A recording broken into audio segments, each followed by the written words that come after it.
పాకిస్తాన్ విదేశాంగ మంత్రిత్వ శాఖ ఇప్పుడు భారతదేశాన్ని బెదిరిస్తోంది, అభ్యర్థిస్తోంది, రకరకాలుగా ప్రయత్నిస్తోంది.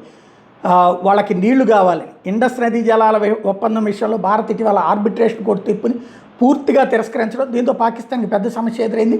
నేపథ్యంలో పాకిస్తాన్ విదేశాంగ శాఖ బ్రీఫింగ్లో ఓ జర్నలిస్ట్ అధికారులు నేరుగా ప్రశ్నించాడు. భారత్ కోర్టు తీర్పును తిరస్కరించడంతో మన కేసు స్తంభించిపోయింది, త్వరలో నీటి కొరత ఏర్పడవచ్చు, వర్షాలు పడినప్పుడు విధ్వంసం కూడా జరగచ్చు, భారత్ మీద మనకు ఏమైనా బలమైన చర్యలు ఉన్నాయా అని పాకిస్తాన్ విదేశాంగ శాఖ అధికారి మనకు కడుక్కోవడానికి నీళ్లు లేవు అన్నటువంటి కాన్సెప్ట్లో చెప్పుకొచ్చారనమాట.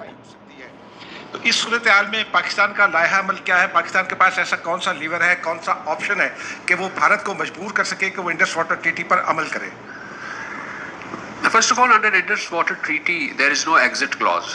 There is no way that any party can walk away from this treaty or hold it in abeyance or violate it. What India is doing is not just the violation of the Indus Water Treaty.